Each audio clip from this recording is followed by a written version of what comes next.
Who is logged in as constant? Let me see. I want to make sure that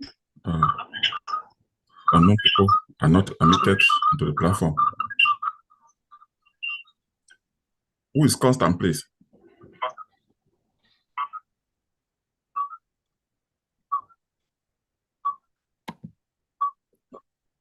Who is? I wish to know who is constant. She's saying something, but it looks like she's muted. Yeah. Mhm. So She may want to unmute herself and then talk. yeah, can we know who is constant? Constant, No, you are muted. We cannot hear you. You cannot. You need to unmute yourself.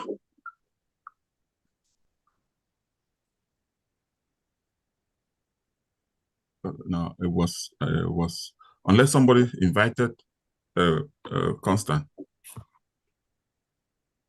Maybe give her time to unmute herself and say who she is. I don't know. Can you tell Zara where mute is?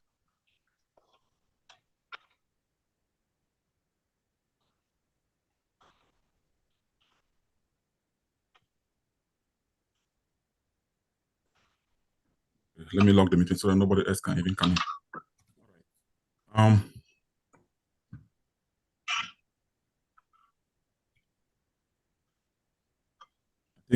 I think let's just begin now. Yeah, one last thing. Let me share out the link to the public so that people can be able to just give me another 1 minute. So.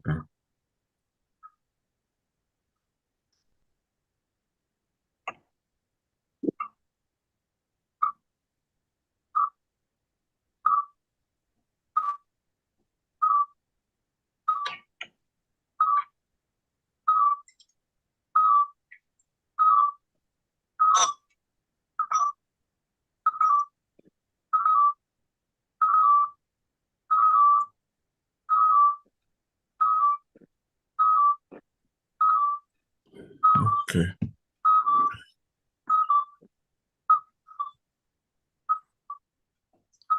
Okay, let's just begin now. I think everybody is here. Dear viewers of Gaza Media, dear Menji Council Municipality, it is with honor to welcome all of you here this morning or afternoon, Sunday, 29th of September 2024. And today we'll be discussing some of the activities relating to Menji Municipal Council. And I will be your host, Dr. Ernest Kumba, Director of Gaza Media, and my correspondent from Douala, Mrs. Gila Temken, is also on the platform. We'll be looking at the role of council, which represent the public and is considered to be the well-being and of the interests of the municipality. The council has the responsibility to develop and evaluate the policy and the program of the municipality.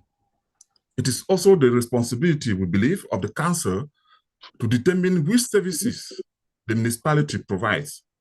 In a rural council like Menji Council, where development is key to the local people, a community that has been negatively affected by the crisis, in a community where the infrastructure has been dilapidated, in a community where access to potable water is a problem, where access of farm to market road is a problem, no bridges, limited access to hospital.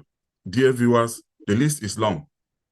The problem that the council alone may never be able to resolve, but we believe with little effort of transparency and accountability, the situation could be improved for the well-being of the municipality. The mayor of the Menji Municipal Council, Dr. Nikasios Kamaso, who is at the helm and oversees the activities of this council, which include the bank, Esther Ota, Njogbi Fondo, is here with us today. In today's discussion, I have a panel of committee members from the 3 different fondos who will have the opportunity to ask the mayor some of the questions. The mayor is here with us to take questions regarding the activity of the Menji Council, like I said. And in this program, it is being broadcast on Gaza Media Live, on Gaza Media YouTube channel. For those watching at home, you can drop your comment or question on the comment section, and we will be able to relay them. Dear viewers, the panelists here, let's welcome the Mayor of Municipal Council, Dr. Nikashos Nkamason. The Mayor, you are welcome to Gaza Media. I know it's afternoon in Cameroon, but here in the US, it is the morning, it's still morning. So I will give you the floor to do your opening remarks. Thank you, Mr. Moderator, and good afternoon from Cameroon, and happy Sunday from the people of Menji Municipality. I wish to thank you sincerely for making it possible that I can relate with very dynamic members of my community who are here both at home and then in the diaspora, which one-to-one contact is not very possible with the situation that we are living. I thank equally the community members that have sacrificed their very busy activities to interact with the representative of the people today so that he could shed more light to some of their concerns. And then we put together our forces with the hope of this encounter to see how we can transform and take the municipality back to its enviable position that it was before the crisis of 2018. So, Mr. Moderator, thank you. And I look ahead for having fruitful and frank interactions with members of the municipality. Thank you. Yes, thank you, Mr. Mayor. Dear panelists, you've again once more welcome. As I've already separated the brief agenda, I will have first some interaction, do some follow-up question with the mayor, since the last time we have an interview, and then from there we'll proceed to the moderator. They will also be looking at our chat to see if there are questions coming in.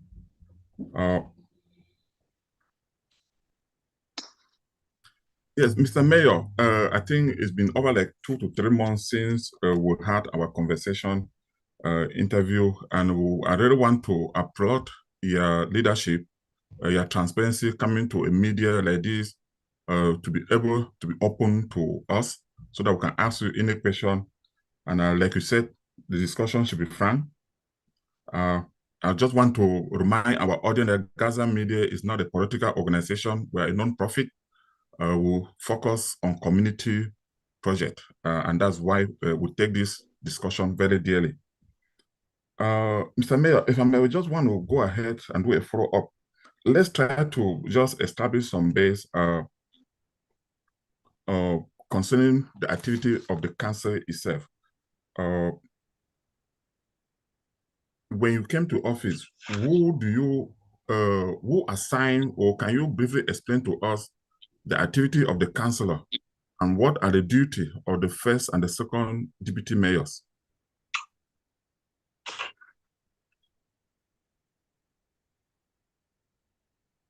Thank you, Mr. Moderator, for that question. The council operates like a football team, and we have 31 players that represent our municipality. Each councillor is a representative of the people of a particular constituency.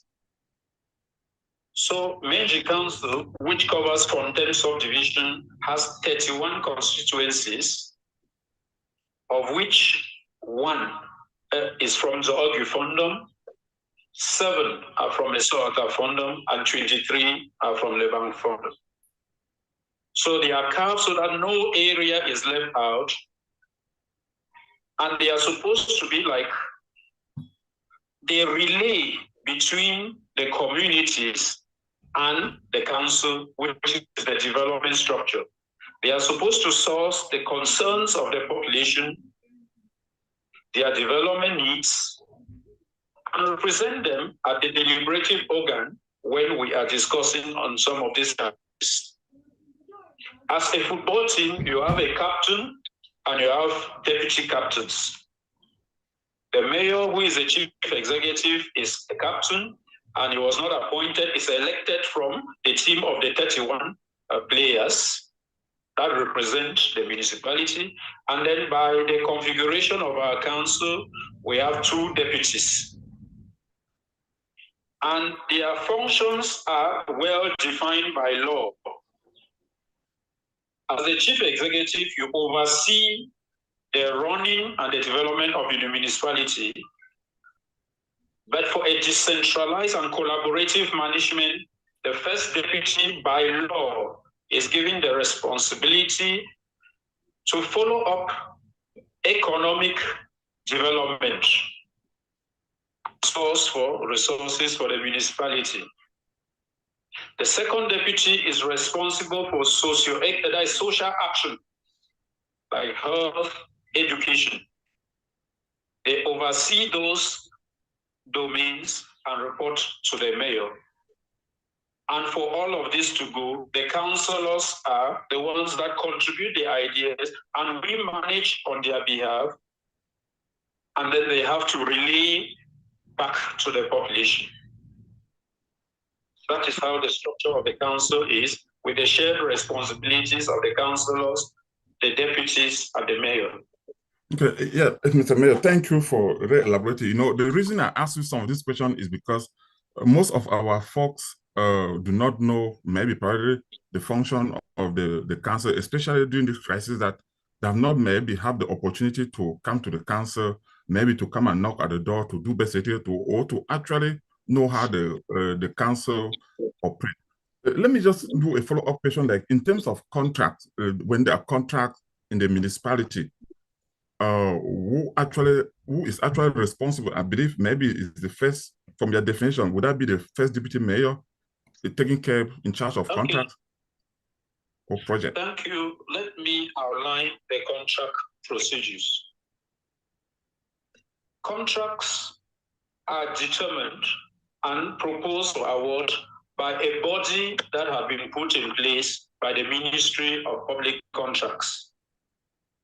When we receive development needs from the population through the councillors, within our budgetary orientation debates and the town hall meetings, we identify our priorities.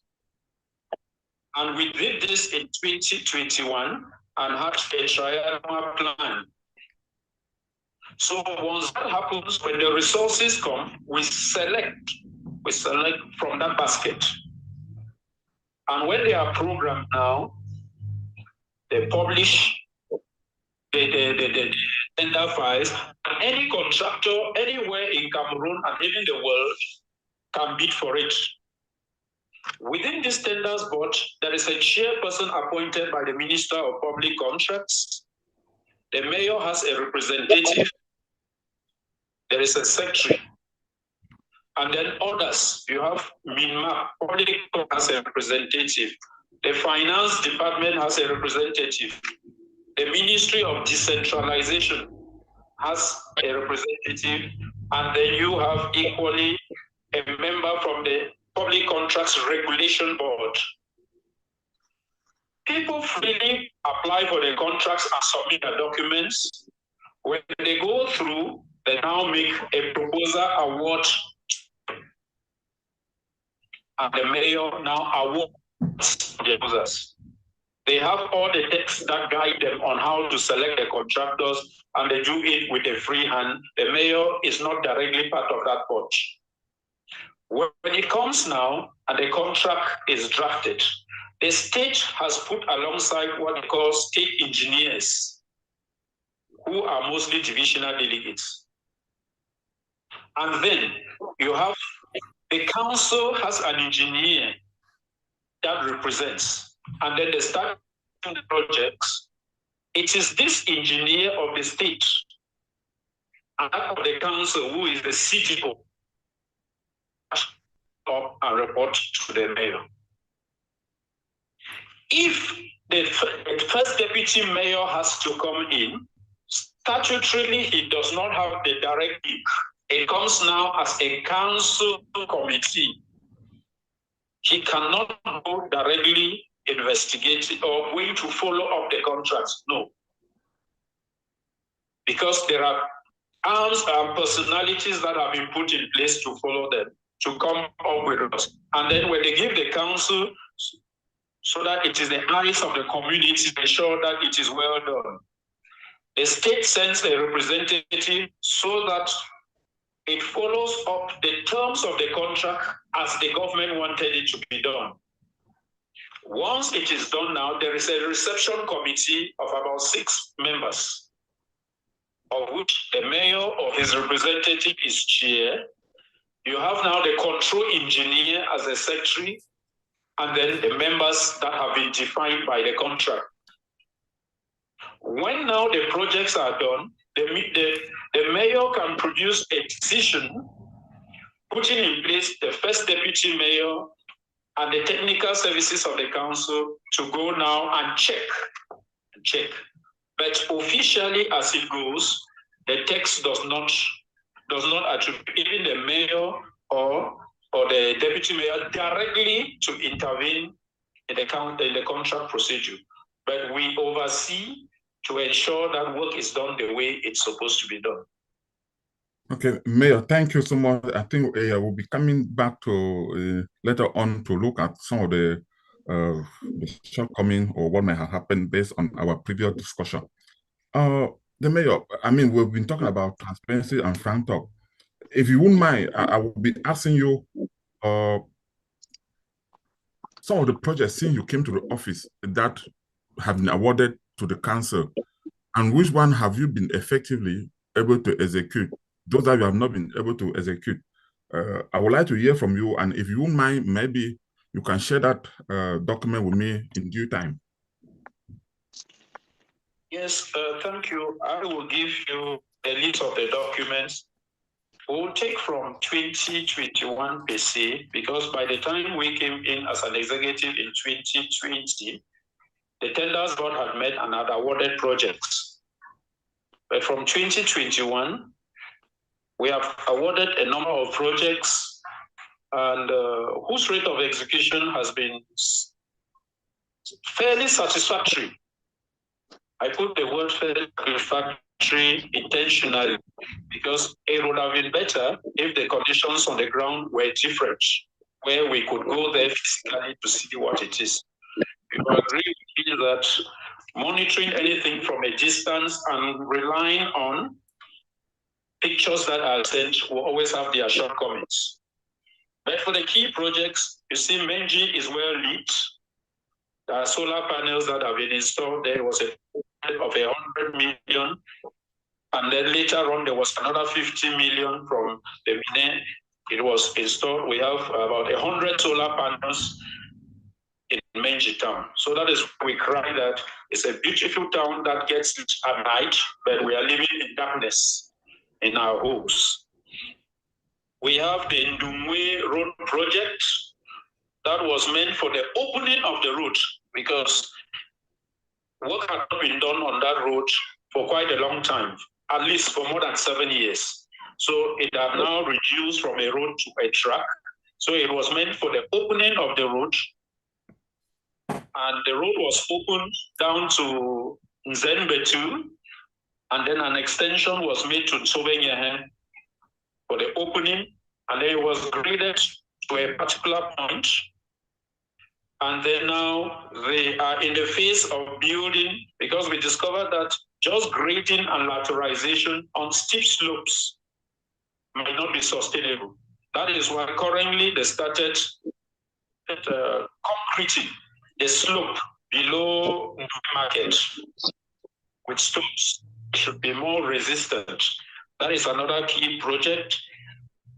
We have done the roads from Tricon and Semper up to Pierre, and from Go to the boundaries with Kube, Maniluba, and Zogu. The roads have been opened.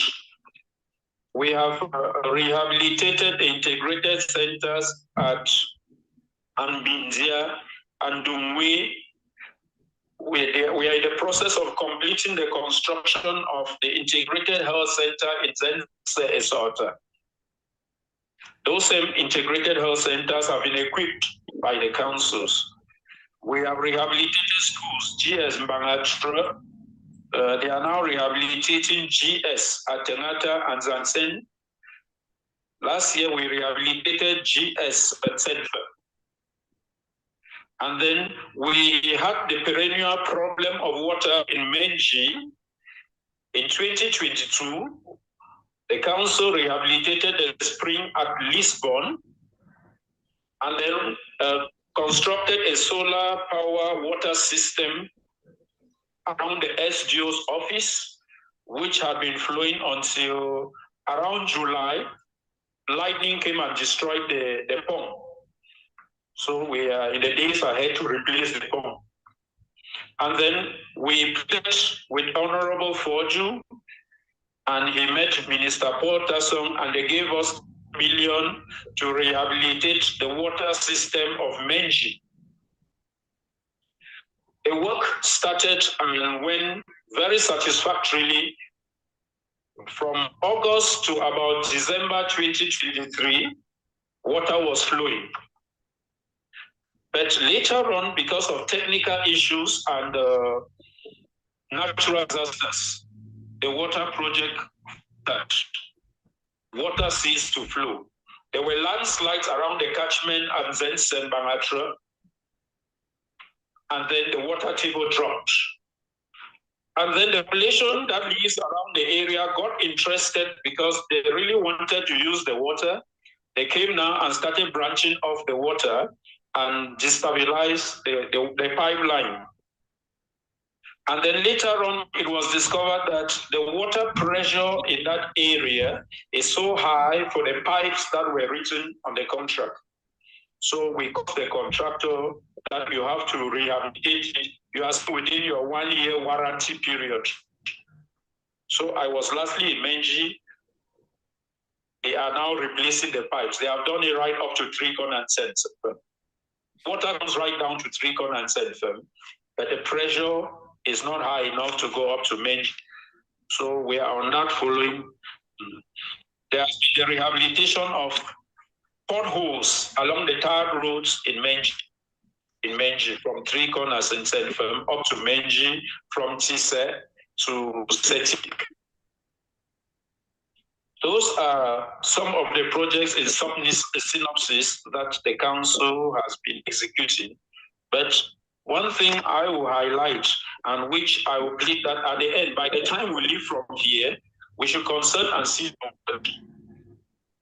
has been the security challenges, because the control engineers of the state find it a very difficult way to ensure the quality of the work that is done because of the threats that they have. Some contractors work half-heartedly and they are in a rush because they are not sure of their security. So it's a major issue that has played down on the quality of some of these works.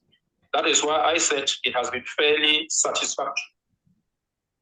Yes. Because if security was guaranteed, I'm sure it would have been far better than this.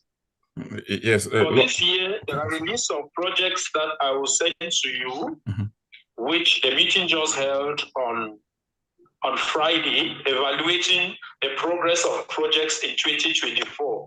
We have about 22 projects, but for the road projects that have been suspended, like you have the road that will lead from Setik through Nsenale to Takwai. It has been suspended because of the weather conditions. You don't do earth roads when rain is falling. And then you have also rehabilitation of pier down to Tricon and Selfen was also suspended.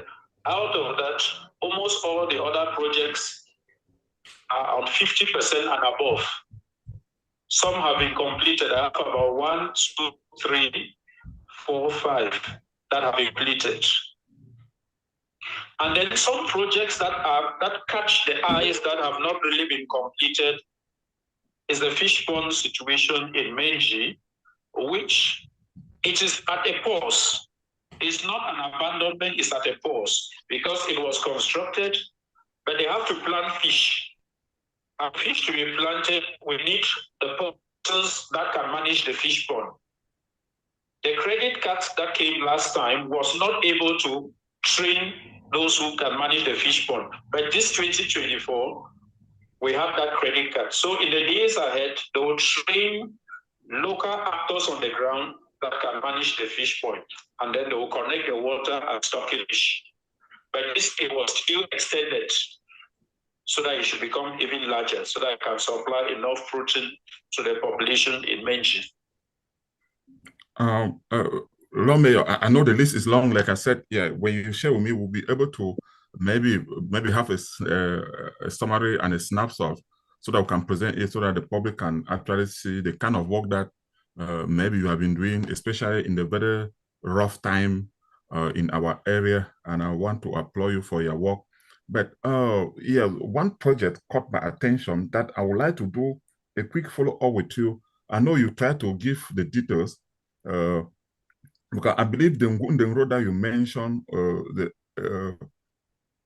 the project, which was, I think, you may correct me for this, was either 2021 or 2022 when the 1 million franc CFA was awarded to that project, which Mr. Nkumato Martin has referenced as he fought for the rehabilitation of that particular road.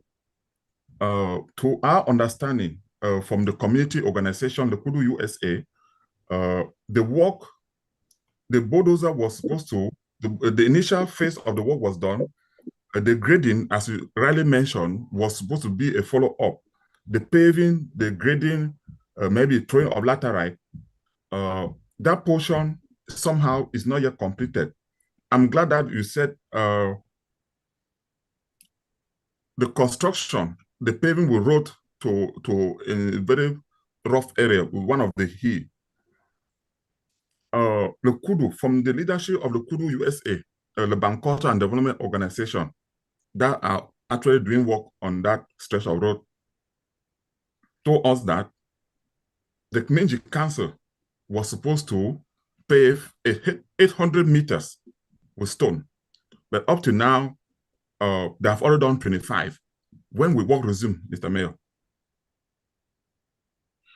Okay, thank you. Let me start by thanking Lekudu USA and also Lekudu General for the wonderful support they have been giving us, because they have come and put in their own resources and effort to ensure that that road becomes stable and passable through in all the seasons. Because I wish to highlight that one of our aims is to have reliable all-seasonal alternative routes to Menji.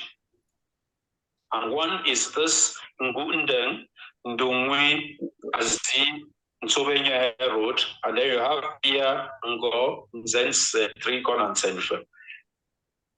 And we have been working for that. You have called Councillor Kamatabong Martin, how he fought for it. Truth be told, there was a meeting called in Yaoundé, in Lekudu Hall, Yaoundé. And the design of work was given to me. And if my memory does not fail me, it was about 280 million for that work to be done. And the 280 million is cash. But presented it to me. I said, I will see what I can do. Because at times the investment budget of Menji Council is not even up to the 280 million. By December 2023, we had only 192 million as our investment budget. But it stands to the effort of Honorable Foju and Minister Botasong that we have even gone up to 300 million. So the challenge was to raise that money. So we went to lobby and 100 million was given. You can take it for yourself. Work that was meant for 280 million and you have 100 million. They had now to define quantities. That is why I emphasized it was meant for the opening of the road and grading. Those were the two tasks that were given. the road was effectively opened, and permit me say, the work would have gone faster if not threats from the situation that we have on the ground. You can see how Lekudu came and the caterpillar was burnt. And then that was in 2023. You can see a situation where a work was done in 2021 with the security challenges that were there. A lot of problems came in, but we are grateful that the road was opened. And then when the grading started, it was late. And we stopped whoever was doing the grading, that if you go grading in the rainy season, it's a waste of community money. So they ended around at Julia.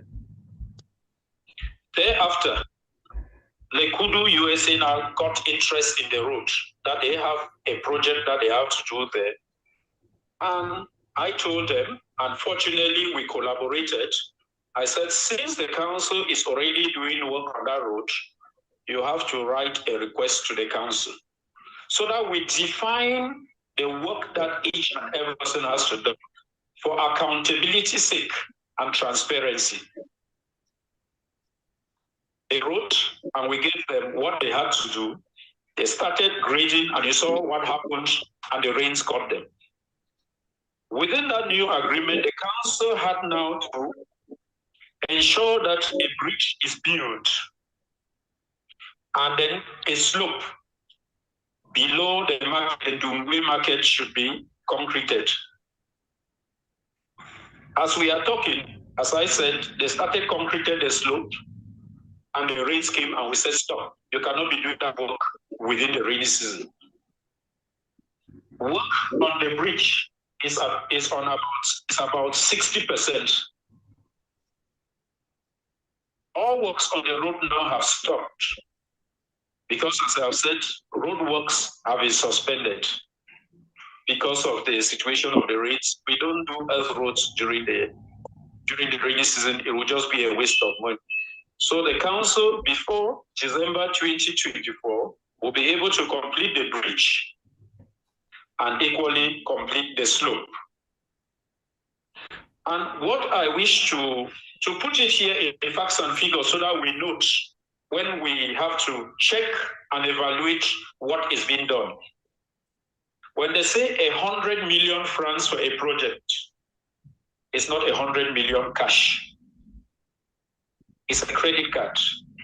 The person doing it is a business person, and by the laws of Cameroon, they have to register that project for 7% that amount. They have to pay value-added tax of 19.25%. And then they have another tax they call air, which is 5.5%. So when you put that together, it's already close to 32% of that money that goes back as taxes.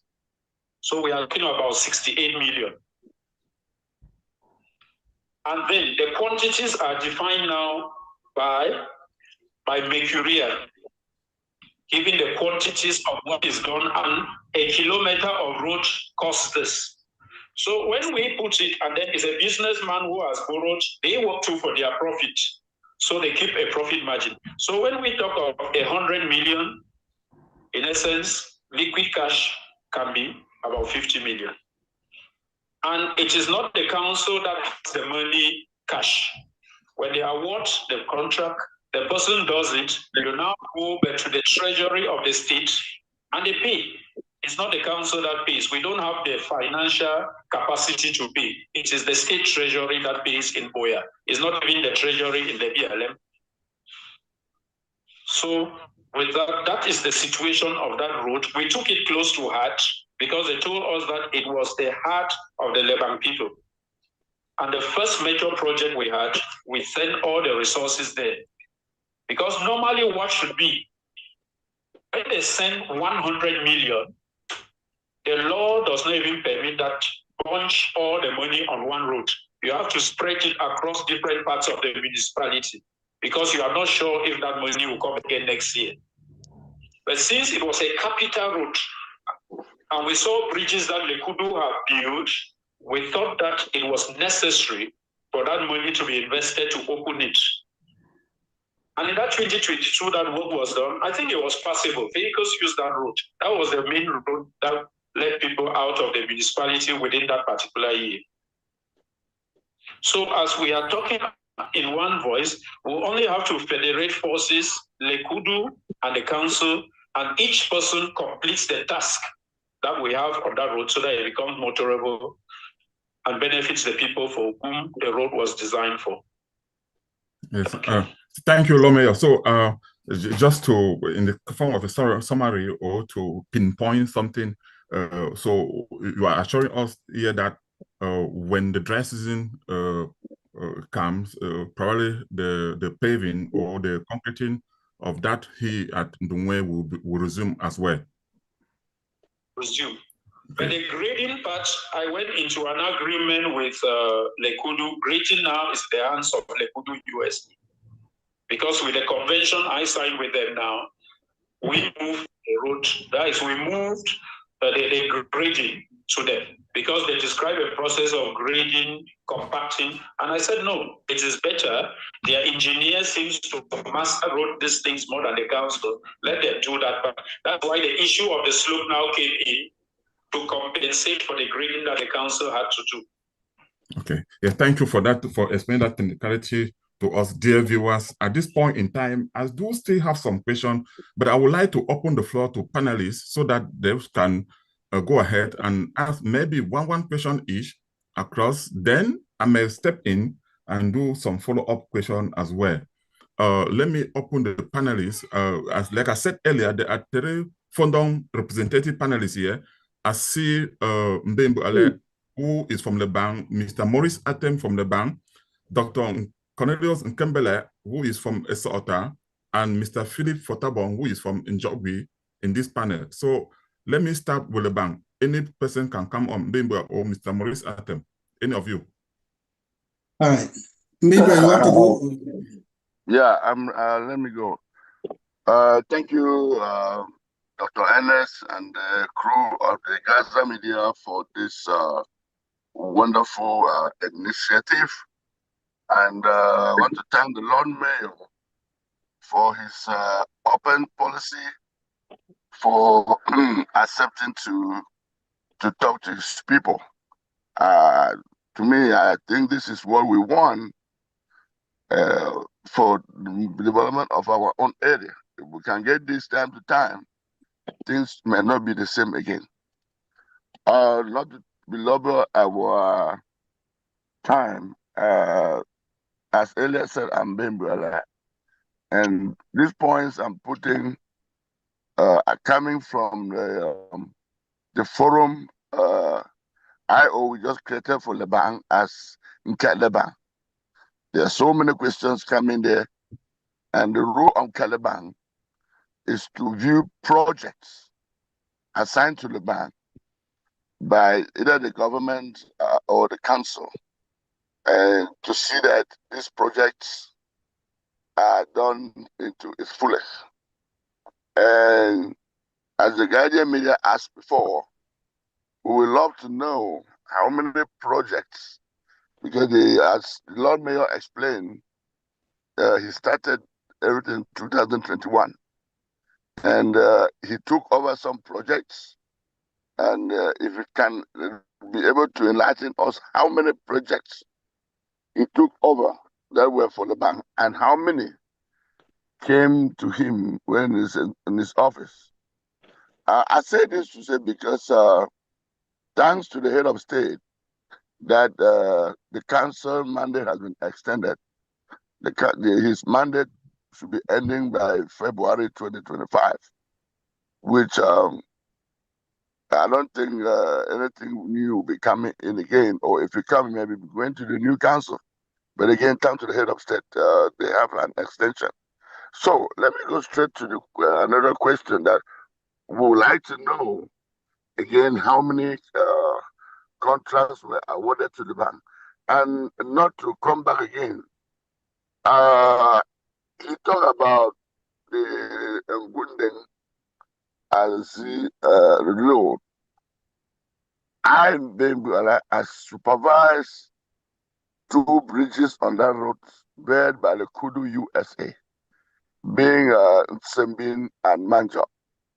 And by that time, the bridge was already constructed.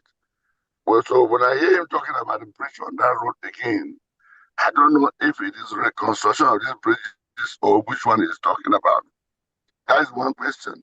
Number two, he mentioned that there were 200, the budget for the road was 230 million, and he got only 100 million. Now, if 100 million was assigned for that particular road, why is it that the council have to divert it to do other things when it has already been assigned for a particular project?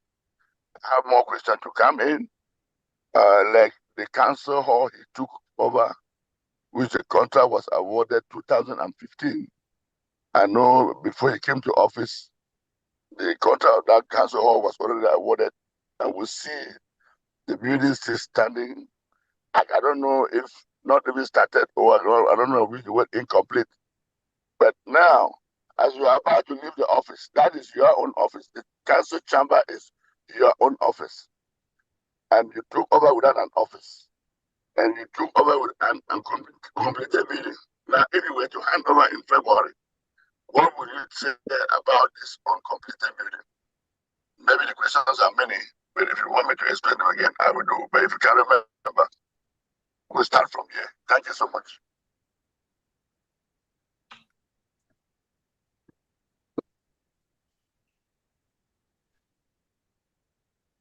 Okay, thank you, Njinkem, for the questions. I like the frankness with which you've spoken and the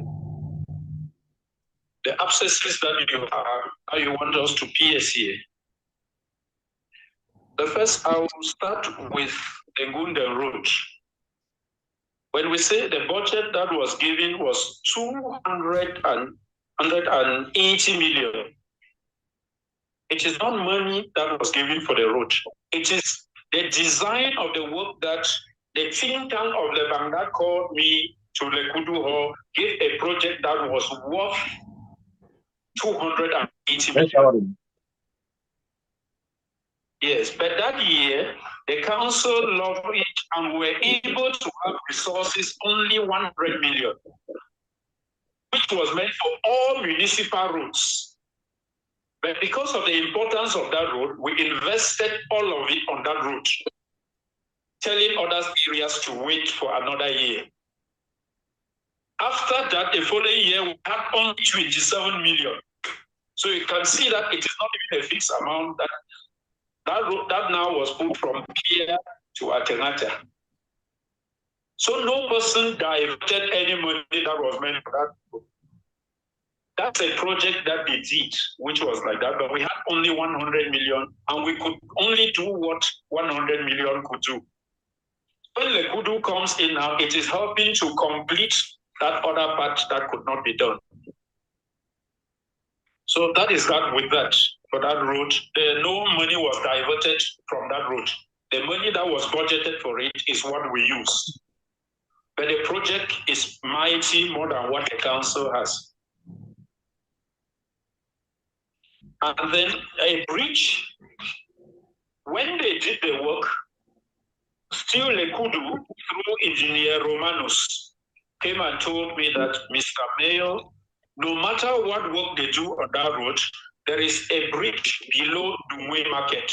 If it is not constructed, so he designed the project worth 22 million. The council budgeted now, it is being done. That is the bridge that we say is being done.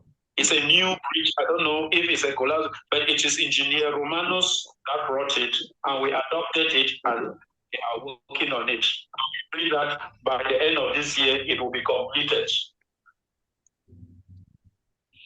And then contracts for Leban, I will plead, in order to be very precise, I will send a detailed document to the moderator. But it is important and expose that the way I and my deputies are working with the councillors have taken a process of equity, giving to each fundum its due share. Lebanon has had at all times 5/8 shares of projects. Esota has 3/8, and Zogu has 4/8. That is why when you hear of key projects of 100 million, like water, we sent it by through to Menji.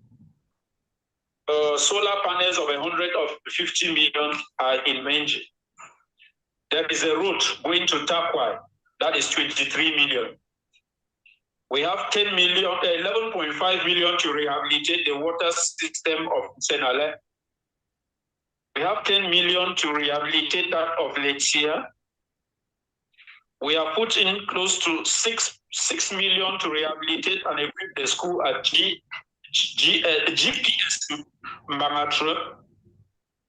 We rehabilitated the integrated health centers at Ndumwe and Bindia at 10 million. We equally rehabilitated the water line at Ndumwe, that is 8 million. And then the potholes, most of the time, permit me even put it, things that are in Menji, I don't want to call Menji Lebanon. Because if it is like the US, it will be the federal capital. So it belongs to every person. Menji is within the Fondom of Lebanon, but it belongs to the whole municipality. So when we are doing something there too, we consider that it is a representation of the municipality. But it falls within Lebanon. So it is very important that this interest comes in and it opens our eyes. And then, when it comes to the council hall, I may be a bit long here, but it is important for clarity, for clarifications.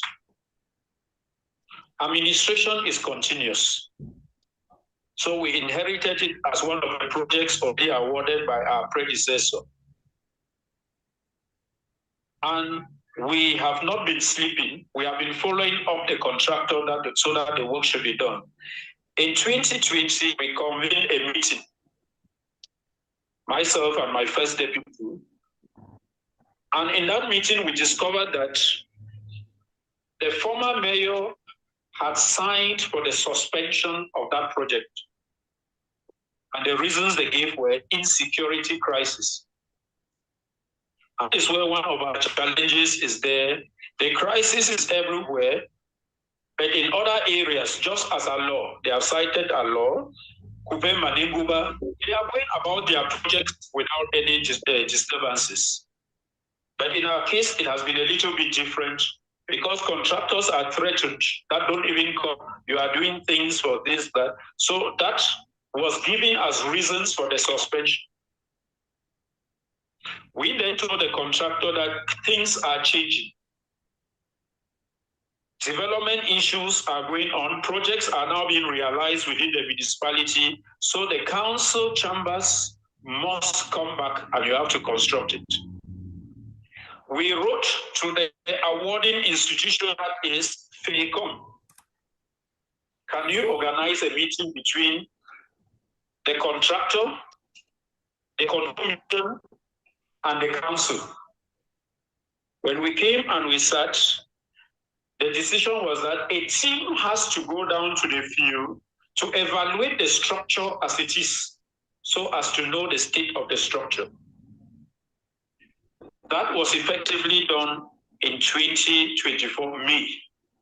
And the report is very positive in that the exposure has not destroyed the structure. They need just to clean the moss that is growing on the bricks, reinforce some pillars, and then the project should continue. On that basis, a meeting again was convened with the contractor and FECOM. The contractor was given this year to continue the work. And that is why Menji Council, during its budgetary session of 2023, included that building into our 2024 budget. It means at the end of 2024, the councillors have to evaluate the budget and see whether the contractor executed to what extent. These are projects that cut across so many years. It might not be completed in 2024, but as Jinkem said, for one reason or the other, there is another year that has been added, which is 2025. We must ensure that whatever work will not be done will be done in 2025. The challenge for this work to start now is, I am not an engineer, but there is a consensus among engineers that we don't have good quality sand. So sand and gravel comes from Baftam and Sancho. The state of the road that we have now, there is no dump truck that can go down to Meiji. Just on the 17th of September, I left Meiji in a huge military car with reinforced auxiliary gear. We left Meiji at 1 o'clock and abandoned the truck after Alo. Past midnight, the truck could not even reach Meiji. It could not reach Chang because of the state of the road. What we've done is we will remind the contractor, this work has to continue. As the dry season is coming, let's see your materials go down because the road will be passable. So the council has so much aware about the project, and for the first time, last council session that we had in May to validate the administrative accounts, the situation of the building was debated by the councillors. They debated on it that since things have become, they are normalizing, and they see so many projects being executed within the municipality, the contractor should be called to continue his work. So we have not been sleeping because of that project. It's a pity to us because you need to come and see where the mayor and his deputies sit when they go to Meiji.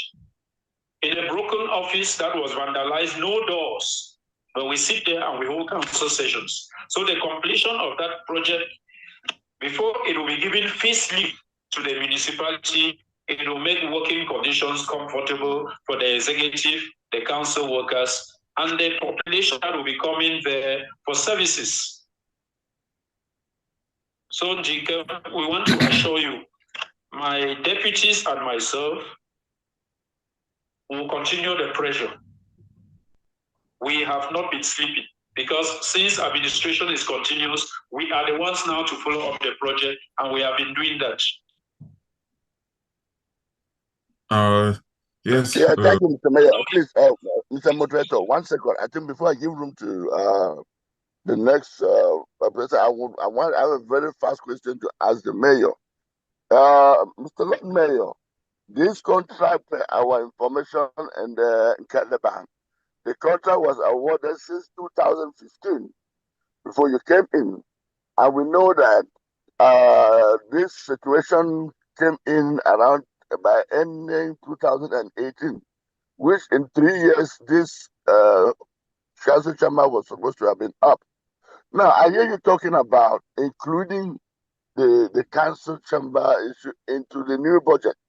So what happened to the money that was budgeted to construct the council in 2015? So does it mean that the money is nowhere that you have not to put it in the new budget? And secondly, I want to inform you that when the council went down, it was my personal generator that the outgoing mayor took and used for a while for the council to be working. But please, I want to really know something. What happened to the money that was allocated for that building that you have not to put it in the new budget? Thank you. Okay, thank you so much.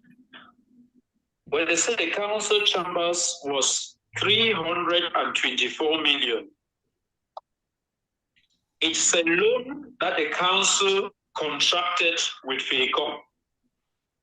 And the way FEICOM operates is very similar to the credit cards that you people have. There, I will credit you have with FEICOM up to 324 million for the construction of the council chambers. The contract is awarded. There is a firm recruited. That firm is in Douala. They call it Control Mission. It evaluates the phases of the work. When they work up a certain phase, they submit the bills with justification. FACOM pays to the council, to the contractor. The money is not transferred to the council cash. So as the building has not been constructed, the council is losing the beauty that it would have had. But the money is still at FACOM. It has not been paid to the contractor.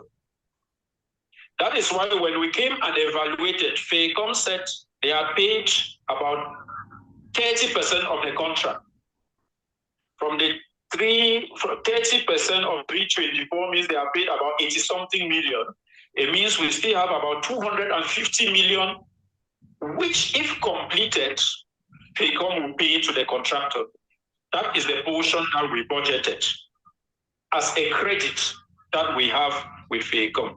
It is not money that was given to the former management and then they squandered. So if they were to cancel the project today, the contractor and FACOM will do checks and balances. Who is owing whom? Because there is always a controversy between the two. Because in the meeting with FACOM said we have paid more than what the contractor has done. The contractor produced documents that his execution rate is 39%, but FACOM has paid 30%, so FACOM is owing him. So you see that situation. So now we are banking on the credits that we have with them. So long as the contract is not cancelled, the contract is the credit is there. Thank you so much. I raise my questions. Okay, thank you, Lord Mayor. We would like to switch to, if Dr. Nkemele is here, I would like to take one question from across the board, then Maurice will come back to you. Mr. Philip, I see you are here. If you have any question, then the microphone is yours. Yeah, thank you, Mr. Moderator, and I want to thank the Lord Mayor for the detailed explanation that he has given to us, which is very, very welcoming. And I want to also thank the Menji Council for their unflinching support towards Njogu development as per the road. Now we had some roads that were opened up by the council, as the mayor have said.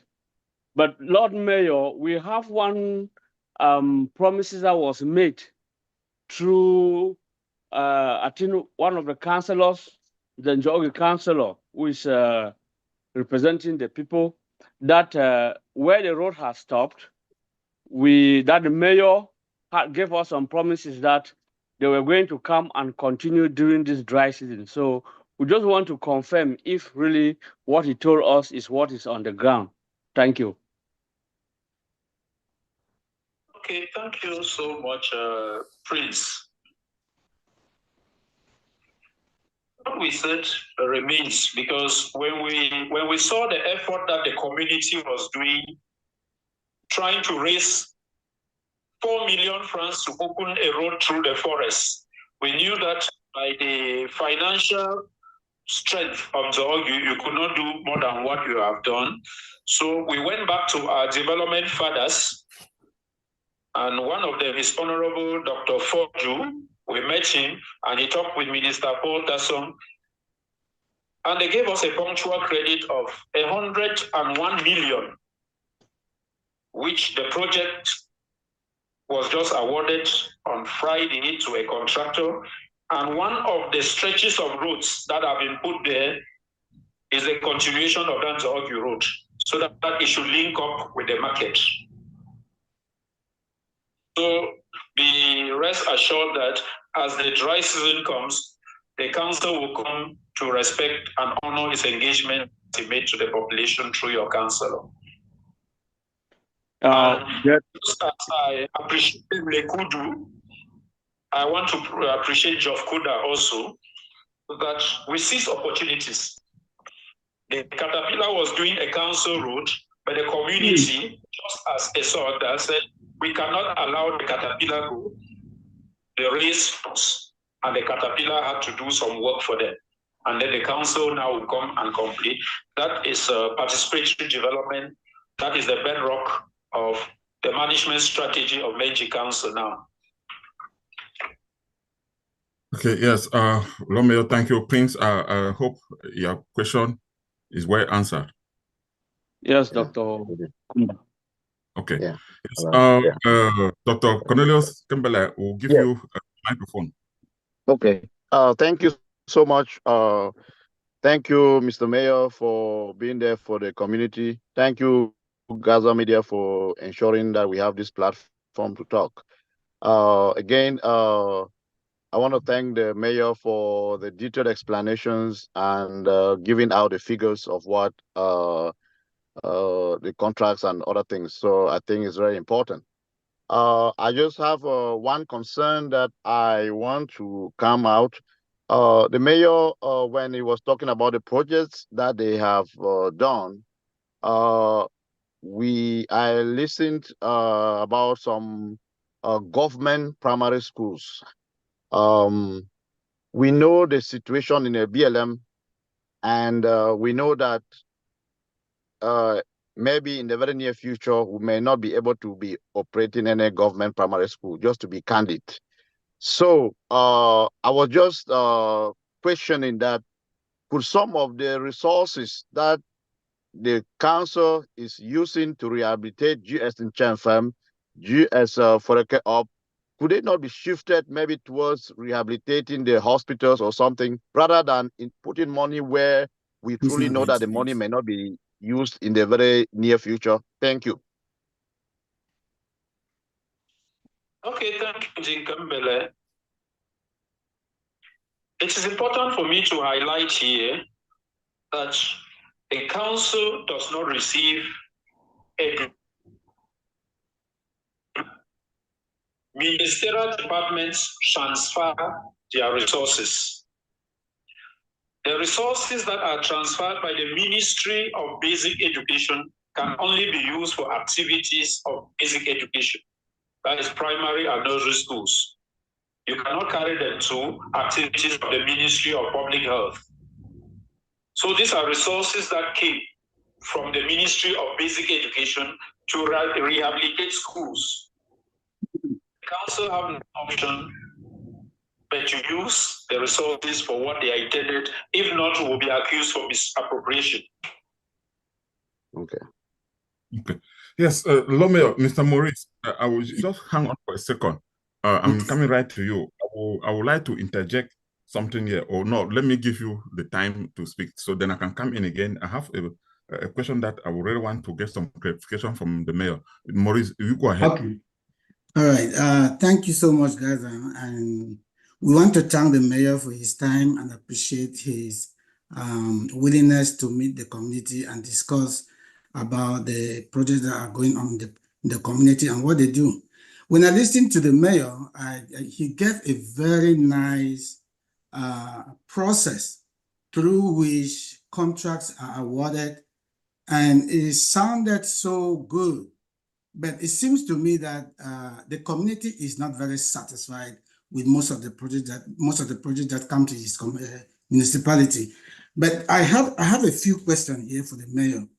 I would suggest that I just give him all the questions. He can note them.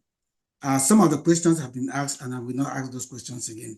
He can note them and then just answer the question one after another when I finish. If I have a follow-up, if somebody else has a follow-up, they can do that.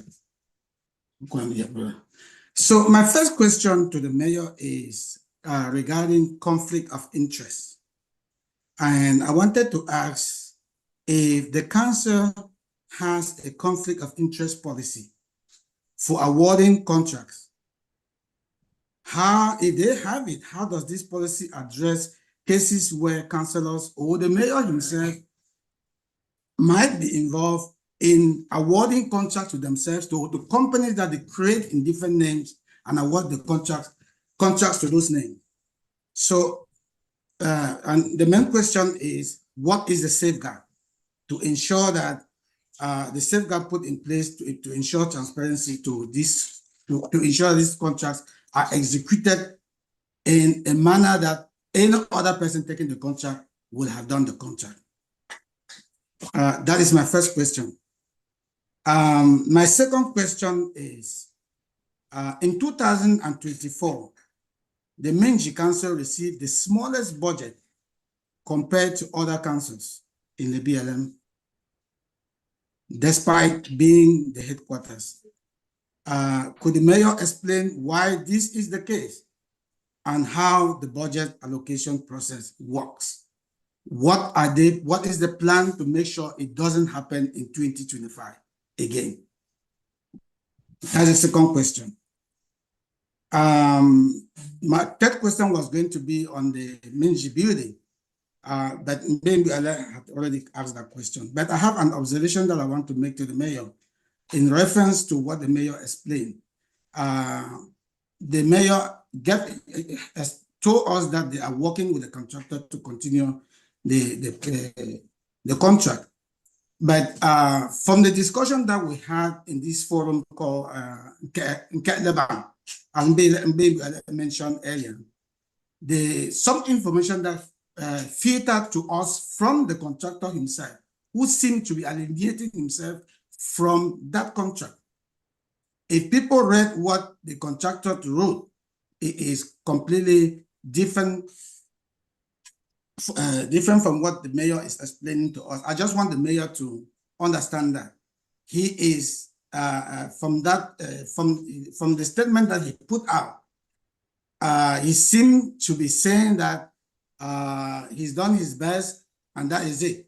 The materials were stolen, and to just quote him, he said he has a thick skin. There's nothing that can happen to him. I want the mayor to note that. That does seem to be different from what the mayor is explaining to us. My other question is, could the mayor also provide us an update on the bridge project? When can we expect that this work will start? As far as I understand, and from what the mayor explained earlier, the work that was done, or the work that has been done so far, was only limited to the initial bridge that collapsed, and that the main contract itself has not even been initiated. So if the mayor will give us an update on that, we really appreciate it. My next question, I'm sorry if I'm asking too many questions. Can you leave this place? But you know, if we have an opportunity, we want to make use of that opportunity, and we hope that the mayor will continue to be gracious to give us this time for us to ask question or to discuss about projects that are going on in his municipality. My next question would be on the water project that he mentioned earlier in Menji. Is the current water supply in Menji? I understand that Menji does not have water right now. Is the source of that water from Nchenfam, Kashmir, or from the one you described to be coming from Mbongatro or something like that? I say this, I'm mentioning this because when we elect people, we hold them accountable for the project that they come and tell us that they do. We understand that Nchenfam will come, they collect money from the community and they do a lot of projects. We understand that the water that Menji has it comes from the catchment from the Nchenfam catchment. So, but you seem to be telling us that that water is coming from Mbongatro, just so the people are able to know, the people know that. And then what is the plan? It seems to me that, listening to your last interview with Gaza, it seems to me that the Z does not have water now. Is there any plan to make sure that they have water in the nearest future?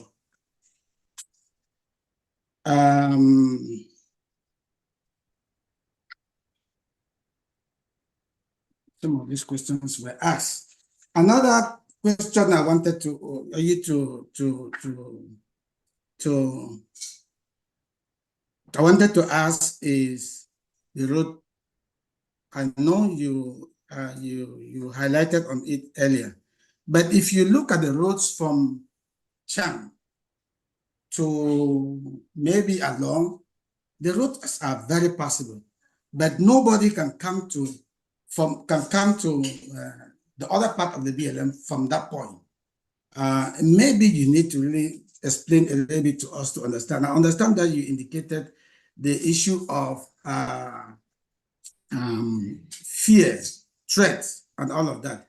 But we believe that that is gradually going away and that it is safe, it will be at least safe to an extent for us, for the mayor to carry out projects like that, to make sure that people can drive through, can go in and out through those routes, because the other routes are also good. Other parts of the roads are also good. Gaza, I'm going to be very brief. The other question I asked, we are asking people to go back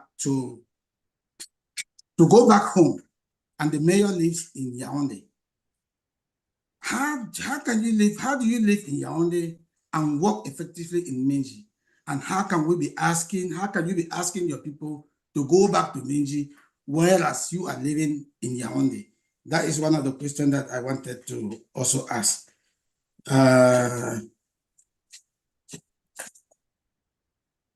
I will leave it like that for me.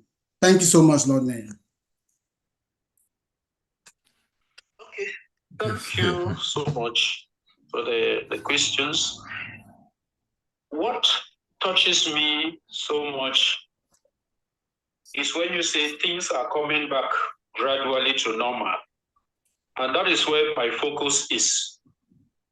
We should put our forces together for normalcy to return very fast so that some of these lapses should not be there. Because it is said in the dialect that when the tiger is around, so many thieves are there for goods because they feel that they always blame the tiger. Those who don't do their work are hanging only behind the crisis because it is very visible that it is a deterrent factor in most work. I've noted your questions and I will respond to them one after the other. Let me start with the situation of the road from Alo down to Menji. First, a remark there is not a municipal road. It's N19, meaning that national road number 19.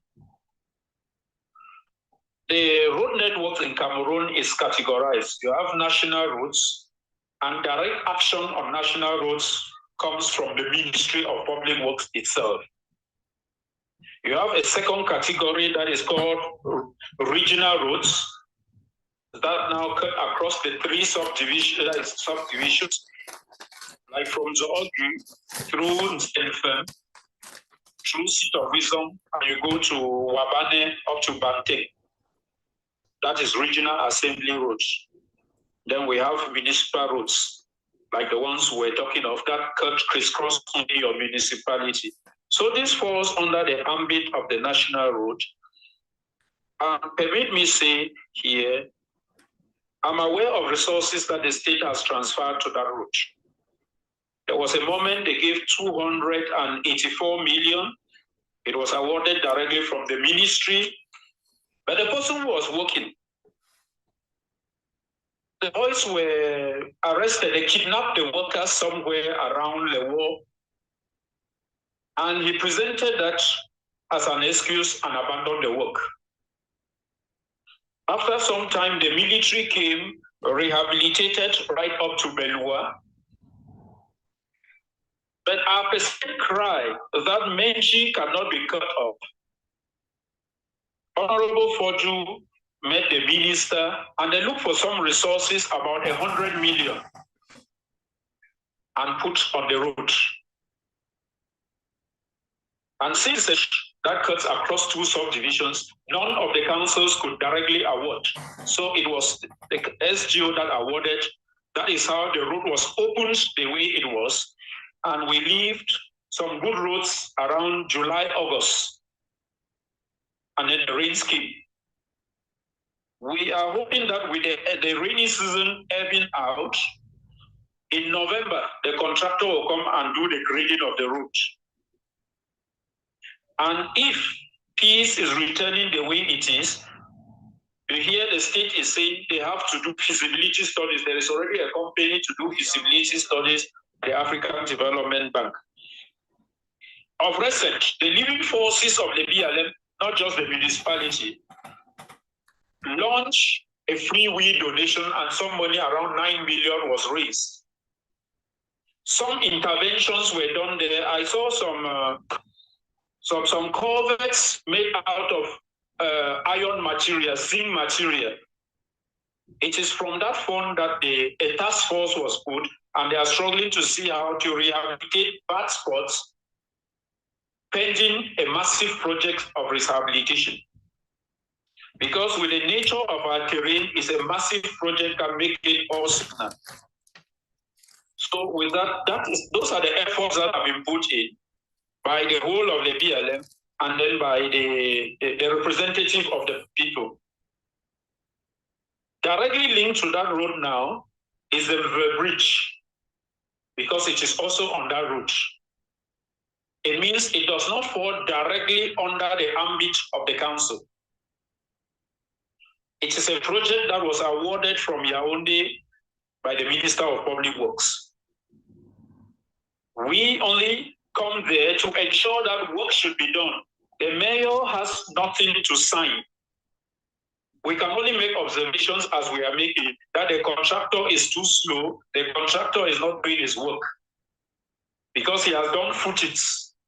We went to the site and we saw that he has done footings, but they clean so that the rainy season materials cannot come down. But you see gravel that is piled and you see rods that have been prepared for continuity. The old bridge was a punctual intervention that was done by the council to salvage the situation so that circulation could continue. And as I explained last time, the council raised the funds, the military participated to look for a tree and we cut, and then the contractor whose caterpillar destroyed the bridge contributed 100,000. So we rehabilitated it. So it is not part of the contract of the bridge. It is the council that did that intervention. And then the construction of a new bridge, the council is not directly involved. The authorities are from Yaoundé that awarded. We, since we benefit from the bridge, we are only observers. The only thing that the council has done vis-a-vis that project was when there was a conflict between the contractor and the widow of Mr. Ayuk, that the bridge is passing through. So I had to convoke the two of them, and then they came into an amicable settlement that they will pay something for the land that the bridge will use. So that is the only thing we did there. We are not directly concerned. We are only observers, and we can monitor for the benefit of our community. And then the water project in Menji. The catchment we are building from the 100 million is from Mbangatra. And the numbers of the people whose land covered that area of the catchment, because we have to demarcate and fence the catchment. The council has to call them for a meeting to pay them off to compensate for their cocoa plants that are there. Because it's a water point they have been using. So if you are taking it from the community, you must compensate those whose resources have to go into the project. So it's a new catchment there that is there at Mbangatra. And we did that because it was shorter to come to, and then the flow of the water was higher than coming from Azi. But we have not forgotten Azi. There is a project that was handed to us by His Majesty the Founder of Fontaine. We tried to source for resources this year. We did not succeed. But we can assure you that if we have resources in 2025, we'll be budgeting water for Azi. On the 12th of this September, I went to Azi and you saw the wonderful area, but desolate. People are not there. Maybe when we rehabilitate these facilities, take it from the example of His Majesty, because he has done a lot of work around his palace. So if we do also in the public spaces, maybe it will be a booster and it will attract people to come back. And then as Z2 was lit, my visit there, since it was in the evening, I saw the wonderful work Lekudu did, solar panels everywhere. It's very bright, but we need the people to come back. So we'll do the water project, we'll rehabilitate and have an independent water project around Azi.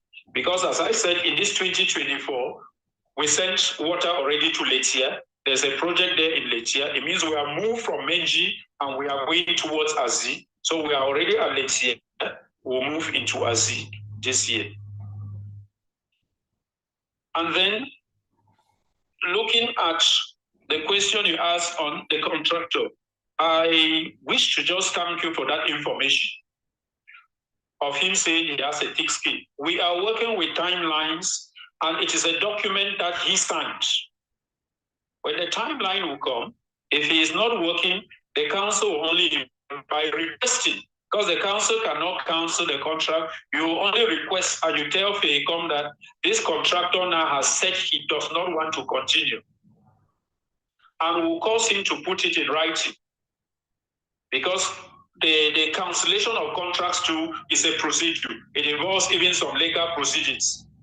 So that is why we always pray that Menji Council should avoid court cases. We go for amicable solutions. So if by November there are no signs of him continuing, it will mean that there is bad faith, and we will have no other choice but to implement the agreement that was signed between the contractor, the FEICOM, and the council. So November is just a month away. So we'll, as I say, we will judge him at the field of work.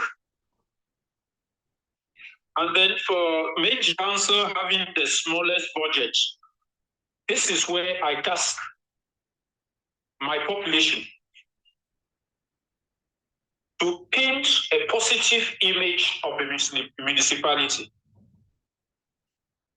Inadvertently or advertently, Menji municipality is noted as a red zone in Cameroon. It hosts the only divisional headquarters where structures are not functional. And when we are talking of the budget, it is coming from the state.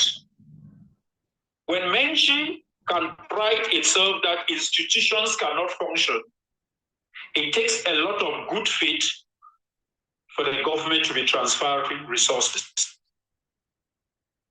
We spend more time convincing authorities that things can happen in Menji, but they say things are not going on. Menji is a red zone.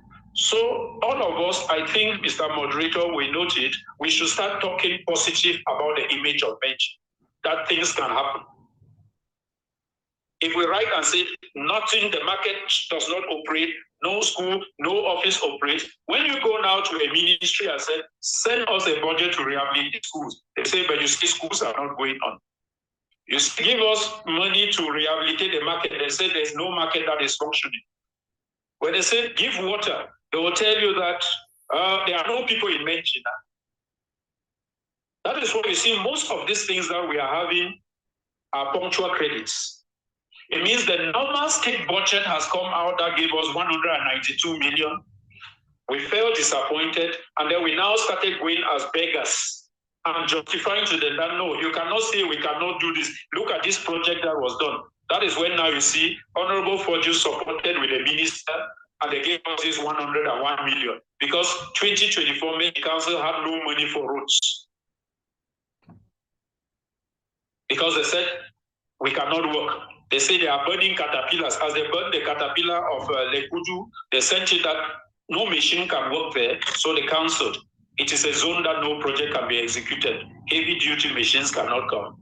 So they did not give us any budget. So we had to plead Minister Paul to help, and first of all, give 60 million. And now Honorable Forju worked again with him, and they gave us. So for our budget to go up and we occupy our pride of place, we must be functional.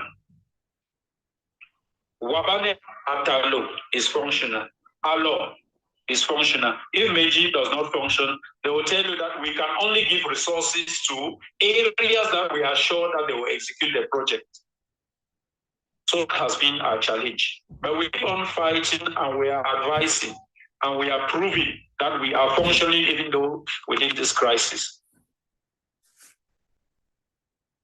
And then you talk about conflict of interest. That was the first question. It is conflict of interest.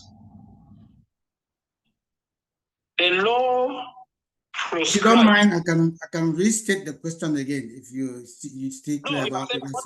No, I took it well. What measures have we put in place to ensure that the conflict of interest should not come?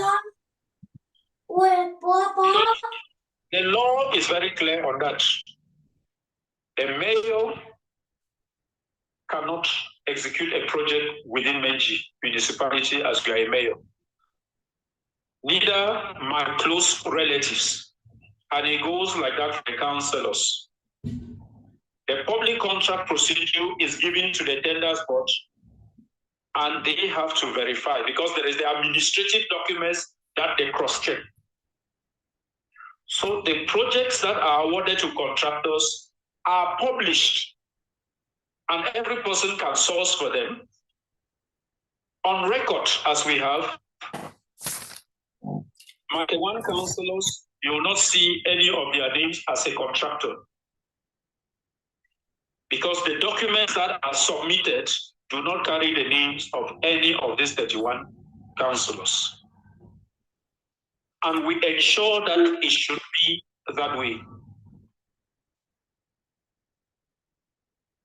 And then Lord Mayor, let me just make a follow-up on that. People are we are aware, and then people are also aware that these contracts are not awarded in a councillor or in the mayor's name. But it would appear that some of the contracts, even though not awarded to the councillors or the mayors, the faces behind the contract may actually be the councillors or even the mayor himself. That is the message or the perception that your community has, and that some of us have received from your own community. I understand that I cut you off, but I had another follow-up. I had another question that I wanted to ask you regarding the reconstruction budget. I wanted to ask you if how did your municipality benefit in the reconstruction budget? If so, what specifically did the municipality benefit from? I understand that that reconstruction was going on for quite a while and a lot of places were benefiting from it. What effort did you make to ensure that your own municipality benefited from the reconstruction budget? Thank you. Yeah, thank you. I will come back to that. But on this issue of conflict of interest, I will talk, and I will talk for myself as the mayor here.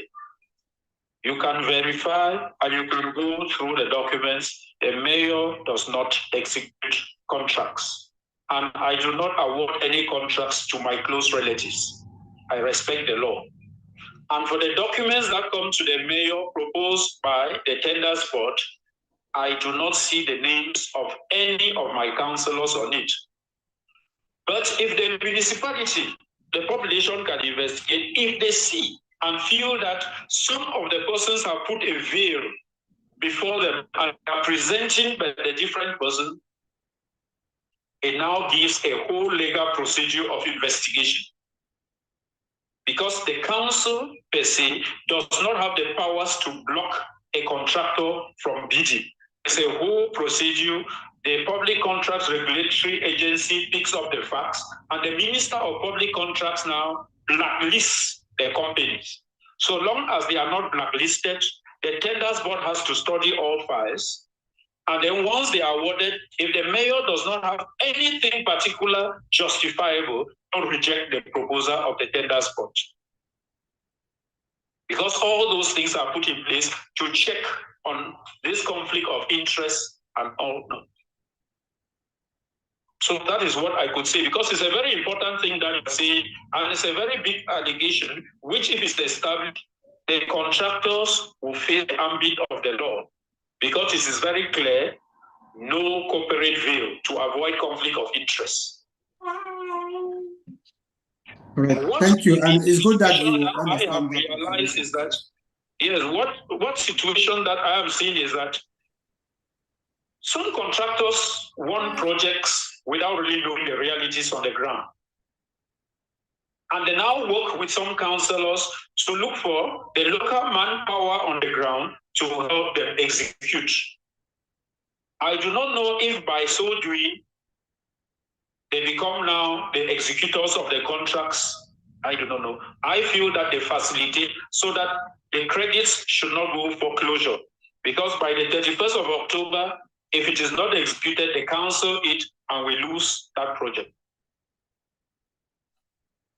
And then concerning the reconstruction, the issue of red zone is a term that is used by the reconstruction structure.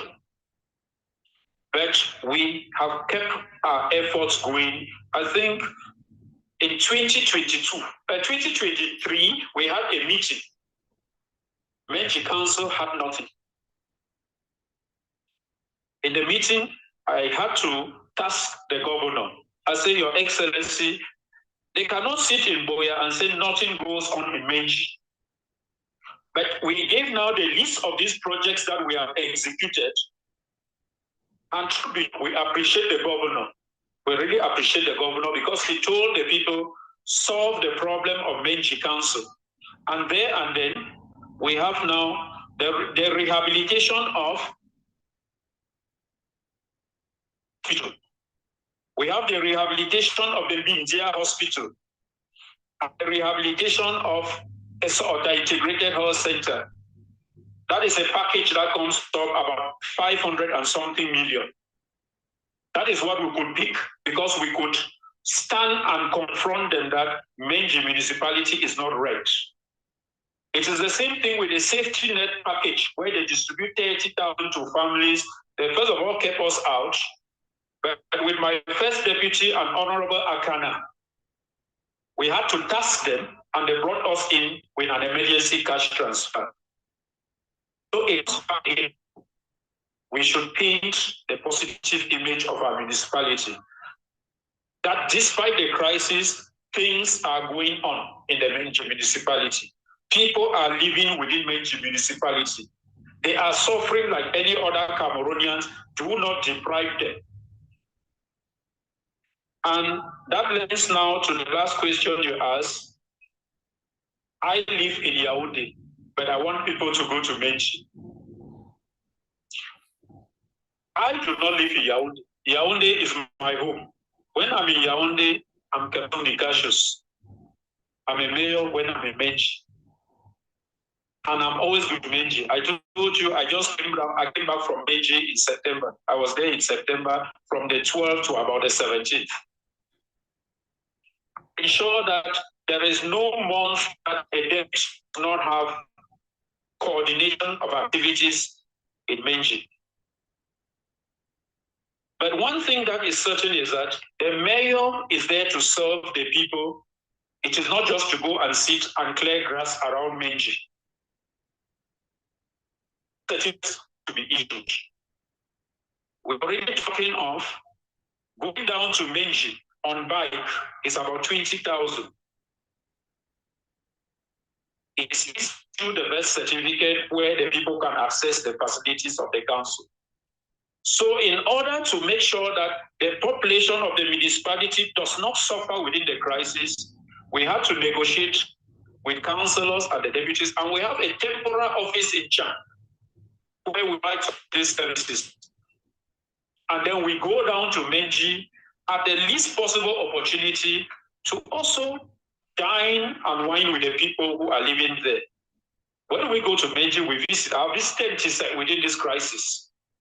I went down with my first deputy to the market at 3 Corners Center. On Sunday, the 15th of September, I was at the cooperative whining with the people there. I go to Setik. So we find time to always go and meet the people who are there. I said I went to Azizi. I've been to Estota. The only part of the municipality is to argue that I've not yet gone there, but we are looking for ways to go. So coming to Yaoundé today, I will not destroy my residence in Yaoundé because I'm the mayor of Benji. People should put it also. I have a residence in Boya because I'm a university lecturer, also in Boya. And I'm in Cham. I have another residence to take care of that. And then I live also in Benji. I have a whole room. Since there are no houses that could accommodate, I have my room in the SDO's residence as the mayor's of the room. And then there is a temporary office too within the SDO's building so that we can still provide our services. What I would plead is that the mayor, his deputies are always there. Each month you will hear of one of them in mention. And then the councillors, they go down. And they are willing to go more and more, but we should secure their lives. There should be no threat on them. Since life has no duplicate, the fear factor makes people have to go, not to. Because I cannot willingly sit in Cham and get on a bike and send it to Mench. It will be taking my own neck and giving it to the guillotine. I must prepare the entry by a convoy for protection.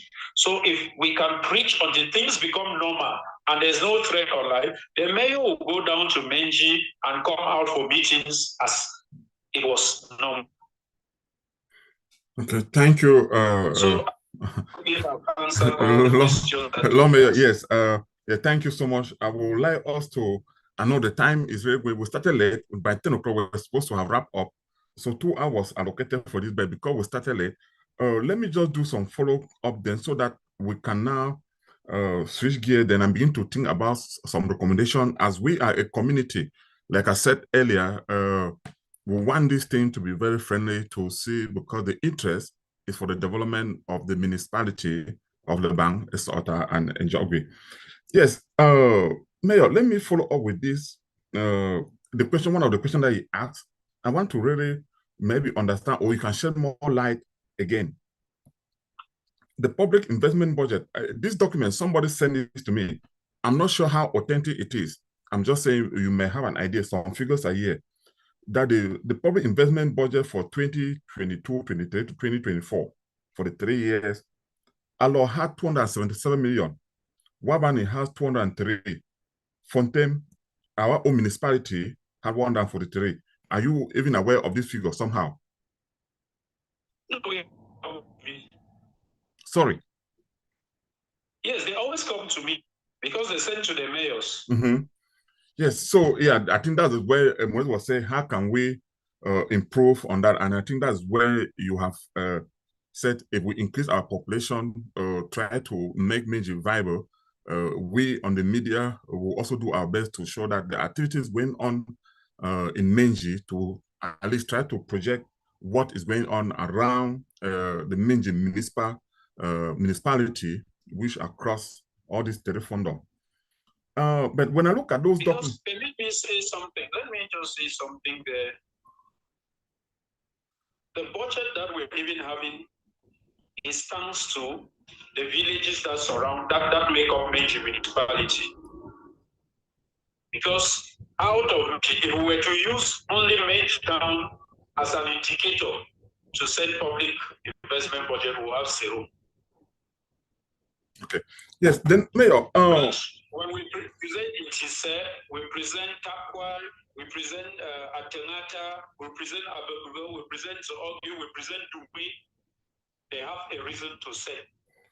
Yeah. I know about 50% of our population is supposed to be in Menji. Yeah, that's for sure. So if they look at it, that 50% of your population is not there, the population is a very good factor in budget. So that is our challenge. Yes, the Mayor. If that figure, if those figures coming there were correct, then I think on that budget, I'm seeing that throughout that 3-year lifespan, it's just the document somebody just forwarded to me online right now. Is allocating is showing that the bank had 57 million for medical kit and street light. Esota had 43 million for solar light and water. And Njogui has 33 million for cocoa oven, lantern, and water, according to those figures. So I'm not sure if these figures are correct or not. But if they were correct, okay. That if okay, let me come in and now understand. I've seen it. These are not the figures of Meiji Council. It is the regional assembly. Oh, is the regional assembly? Then if that's the case, no, if that is the case, then I will not. If that's the case, then I will not ask you the question that I wanted to ask. Yes. Yes. Then no, then I will hear that question. No need to go there. Then now. Gaza, please, Yes. let me make a follow-up question. I understand that that is not within the scope of the mayor's jurisdiction, according to what the mayor is saying. But if it is, you call it regional delegation, if they are coming from the regional delegation, and I heard you mention quite a good number of cocoa oven. Yes, the document was showing that it was, Mayor, if you like, I can just say what I wanted to say, maybe for clarity, for discussion purpose. Yes. So it's said 33 million is been allocated to Njogui for the construction of cocoa oven, lantern, and water. So, but the question I really wanted to ask was, if this distribution was done by, I think the network is, if this distribution was done by the council under the leadership of the mayor, then I will say it falls short of the 5:3:1 distribution. Because if we're to follow that formula, then the bank who have been receiving, instead of 57, will be having 79. So that instead of 43, who have been 47. Njogui, instead of 33, who have been 15 or 16. Yes, this ratio that I gave you is a ratio that has been worked by the mayor, his deputies, and the councillors. The regional assembly, we do not have direct control over them, but permit me to say, from 10 subdivision, they are doing a lot because they are in a region where they have fewer numbers, and the pooling of the development blanket is very intense. So we appreciate them for what is done, but the exact figures like this, I've never really taken note of them. I will meet the three of them so that equity should prevail, because we really enjoy equity. Yes, because this is almost equality, it's not equity. Yeah, so I will appreciate if that kind of follow-up is done. Then, Mayor, yes, let's go back to the water. I think Maurice Atem. Let me make a follow-up on that. I don't know if the mayor will be able to clarify on my follow-up for the project that you just mentioned a few minutes ago. If he is aware of any farmers or that have received money to construct their ovens, how many, if he knows, if anybody has received anything. And I hope that the people are listening, because this is in their interest, that this money was given out for you, the farmers, to construct your ovens. You hear it and then fall back to where that money is coming from. If you have not received it, go and ask. But I wanted to ask if the mayor is aware or knows if how many farmers have received, have benefited from this project, and how many lanterns have been constructed. What has been done with the water project that was mentioned in that project. Okay. Since we are supposed to be I have some ideas on it. Like the water is supposed to be a continuation from Ngo down to Atenata, because it had issues last year. It was cancelled and they had to re-award. And then for the cocoa oven, it is not distribution of money to farmers to construct. The regional assembly designed a project of a modern cocoa oven, and it has to be constructed. And then the cocoa farmers have to be going there with their cocoa to give proper seasoning before sales. And then by it, there's supposed to be a cocoa market that will be constructed as a follow-up. It is not money that was distributed to farmers to improve on their ovens. So it's an oven that is built and it's that export. And that is why when Prince Waterbourne asked about the road, I understand, because the road has to end cocoa oven was constructed so that it becomes now accessible from all parts of Zog.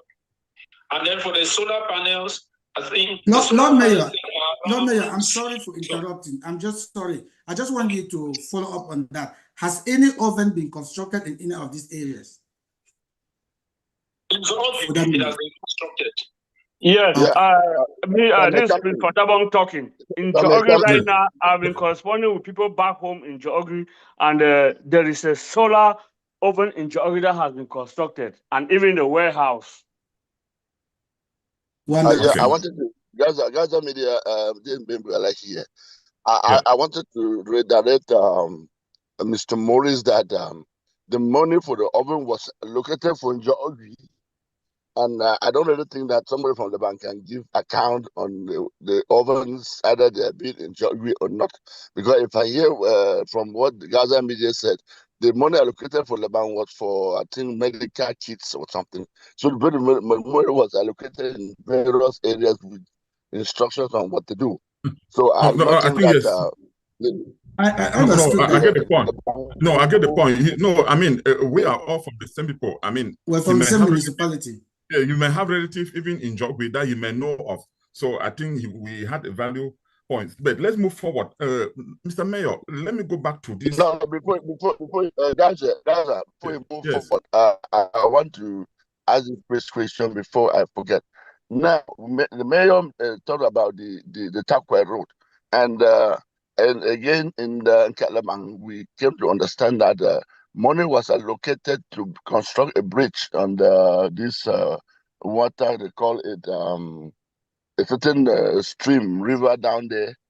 And that river, a few weeks ago, somebody drowned in that river. I don't know, was it Romo or was money there located for that bridge? They call it what? I don't remember, but I know that they said money was allocated for a bridge down there on the Tapua Road, and somebody drowned on that very water a few weeks ago. Okay, thank you, Njikem. I think I start by saying the soul of the departed to rest in peace. It was a very sad situation. When they sent the video to me, a person having drowned, and that is the challenge that we're facing in the municipality. I wish to make it clear here, some elites living in Tapua came up to the mayor this 2024, presenting that this road that will lead from Setik through will not be very accessible unless a bridge is constructed over a certain stream or river down there.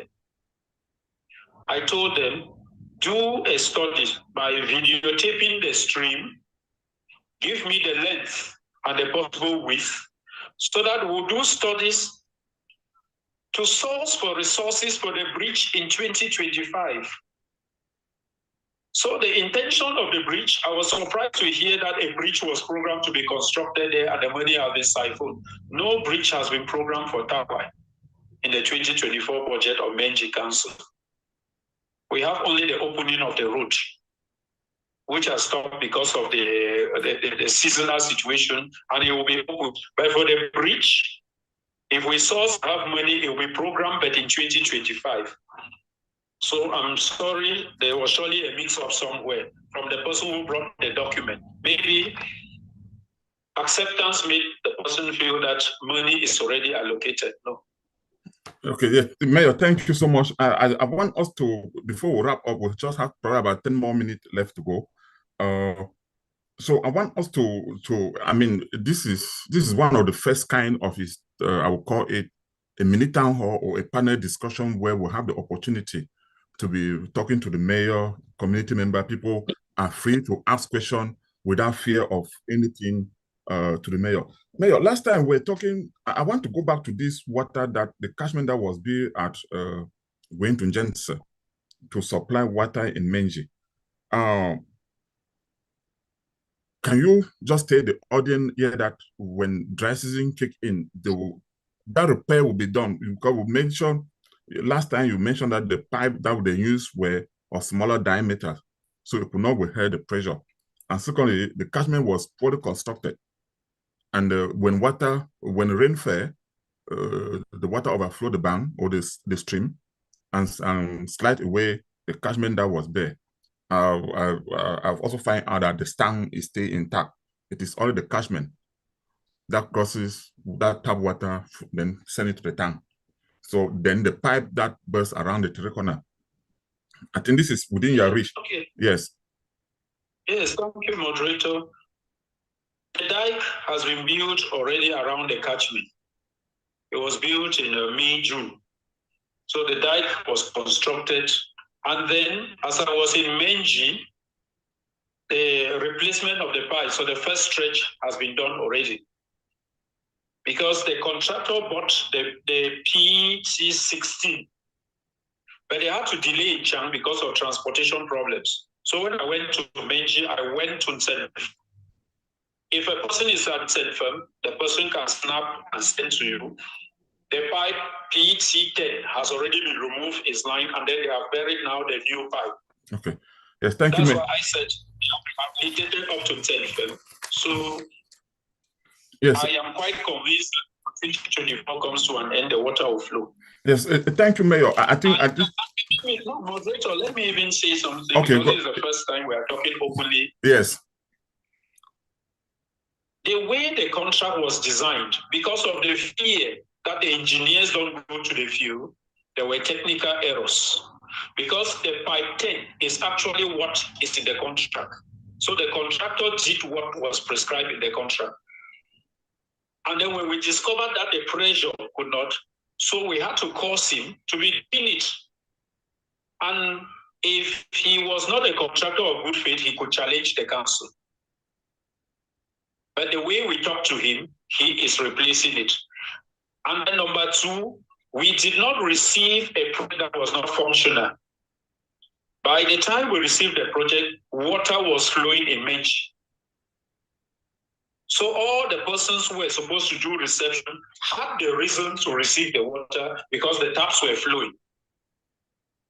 And to indicate the pressure, there are images that the water flew right up to the top of a street light pole, to show how high the pressure was. So with that, they had reasons to receive. But as the public contract code specifies, when they receive your contract, you have a window period of 1 year to correct any errors that are discovered before final reception. Yes, thank you. Because there is a certain percentage that is retained by the treasury. Yes, that's what I wanted to do. Yes, thank you. And that's why I wanted to say we should be looking at some recommendation that in terms of warranty. Say, for example, if a contractor has a contract, how long do you say, okay, I guarantee that this project will last for this time? Or say, if I roof an office, a building, I guarantee that rain will not fall or will not leak. Or if something happened, I can come back within a period of time to fix it under the contractor cost. Yeah, looking forward, the way we move forward, the way we begin to hold contractor accountability, the way we begin to have this kind of open dialogue, this kind of conversation, so that we'll better manage the resources and improve on the life of the people of our municipality. The new decentralization policy in Cameroon, where many communities now are becoming watchdog for projects that are awarded by the government or by the state, where councillors are asked to form groups and send to the mayor or become watchdog.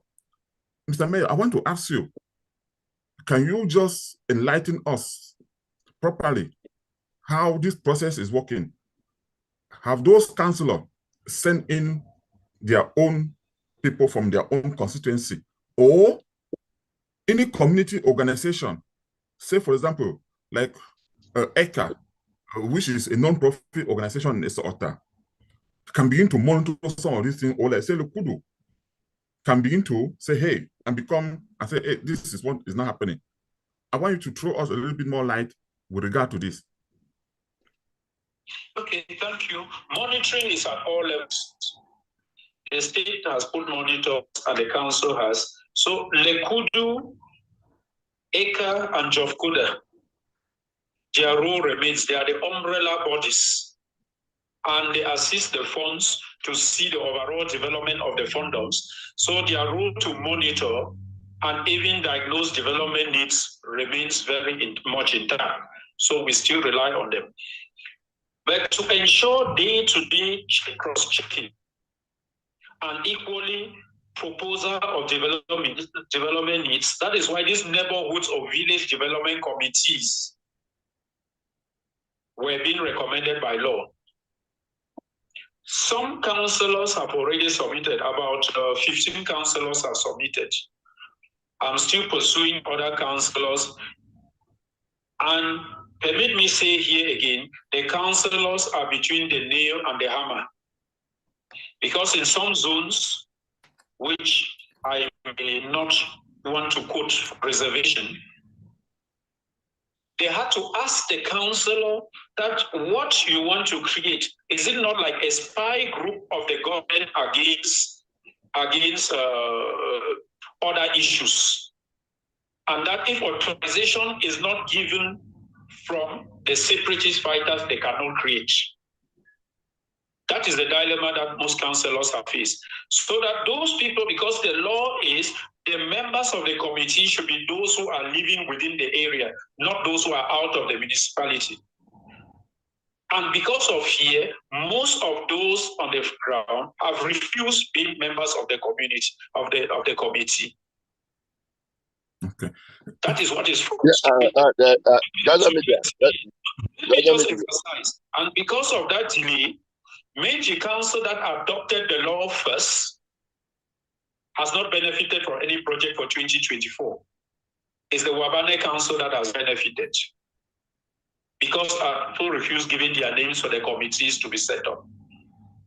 That is why I said we must take our development endeavors directly into our hands and manage our destiny. That which is of development has no color, has no opinion, but only one vision: transformation positively. Yes, okay, thank you. Yes.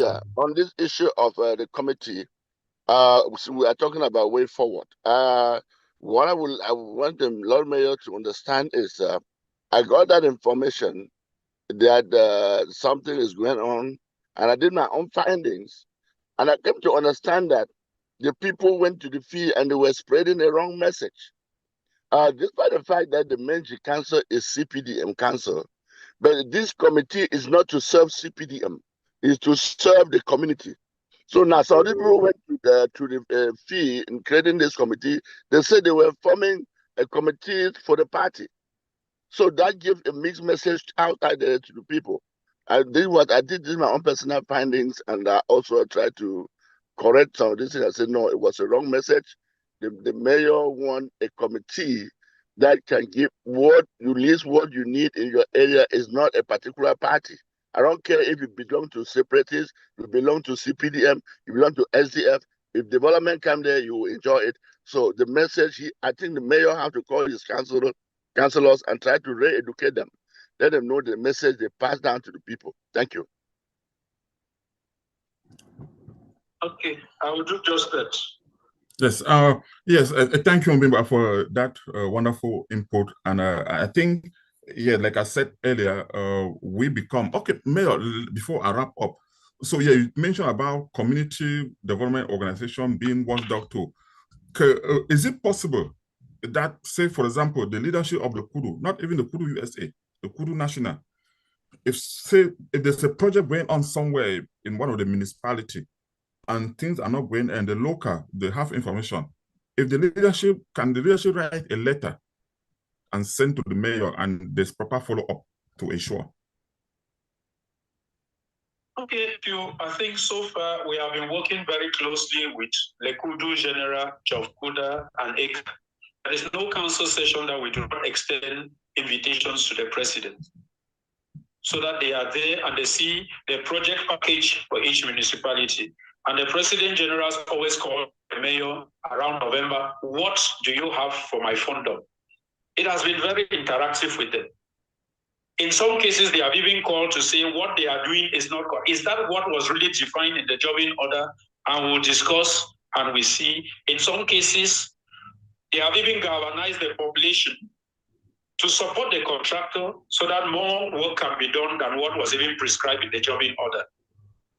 For those three development associations, permit me tell you, Mr. Moderator, we have been working very cordially with them. They are very instrumental development actors with us.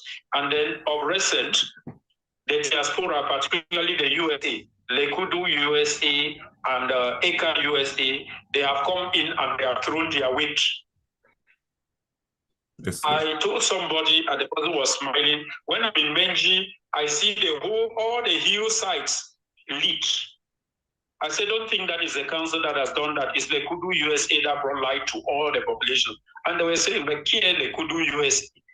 So I had to explain to them that our development is participatory. The people organize themselves and they can develop. So that partnership is one thing that should continue, and they should check. We'll be giving them the jobbing orders so that they can verify what is going on. Thank you. That is what, yes, that is very important. That's what I wanted to say, that if we know some of these projects, some of the lists, we'll be able to know what is going on, and especially we're able to, like you said, even sometimes I see some of these contractors, when they come from outside, maybe they are not local, sometimes people can even cook and give them food and say, hey, you are doing a better job for us. So I really appreciate, I want to thank everyone. Gillette, do you have anything to say before I wrap up here? Thank you so much, Director, for giving me the opportunity. In fact, I've been following up the discussion. I just want to use the opportunity to thank the Lord Mayor, Dr. Nikashos, for the wonderful explanations that he has given. In fact, the way he has explained everything, his role as a mayor, the role of the contractors, the FACOM. I mean, if any person in office is able to give this kind of proper feedback to the community, I think that it's going to be a better community. Our role here at Gaza Media is to ensure accountability, to ensure transparency, so that anybody in the community, no matter how small a project may be, it is very important to come out to give accountability. I want to also use this opportunity to thank the panelists as well, because they are representing the community here. I believe that all the questions that have asked here are from the community members, and they have channeled it to the Lord Mayor himself. And all the explanations that he has given, I believe that through Gaza Media is going to be aired, and it's going to go a long way to answer a lot of questions that are in the minds of so many people there in the community. We are working together to ensure a better community, a better Lebialem in all dimensions. So, Director, just thank you so much for this opportunity. If the Lord Mayor can come out like this and clear a lot of doubts in the air, I think that if we even go as far as also bring the Lekudo presidents, those that are handling projects in the community, to also come and tell us more and tell the community members more about what they are doing, how they are handling people's money. If people, members of the community are able to get a proper feedback of how the funds that they are channeling in for any project have been managed, I believe that so many other people will be motivated to give in even more. And believe me, Lebialem is going to be a wonderful paradise. Thank you so much. Yes, thank you, Madam Gire, our senior reporter from Douala. So, like Mr. Mayor, last time we spoke in Maryland, I think you are keeping to your promise. I need to tell the audience this. You say you will come to Gaza Media anytime I invite you. And I was so happy that during the very short period when I extended an invitation to you, dear viewer, dear panelists, this conversation was initially to be a one-on-one with the mayor. But the mayor, I have the text message here, I think it was yesterday, where he said, oh, you can invite some community members so that the question should be broader, so that people can have a diverse idea.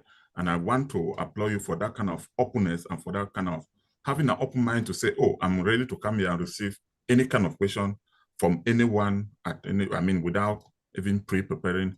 I think this is what we really need for our community. I believe that when if we follow this trend, we'll make Menji Municipal Council a better place and for our people. Again, thank you so much. Dear viewer, we have finally come to the end of this program. Continue to follow us on Gaza Media YouTube channel. Don't always forget that you can leave your comment to know exactly how we are doing, and also share our content with other members in the community. And bye-bye for now, and have a wonderful Sunday. Thank you, Mr. Moderator, and thank the Lord Mayor. Thank you so much. Thank you so much. Have a wonderful day ahead. Thank you so much, Lord Mayor. Thank you so much, Gaza.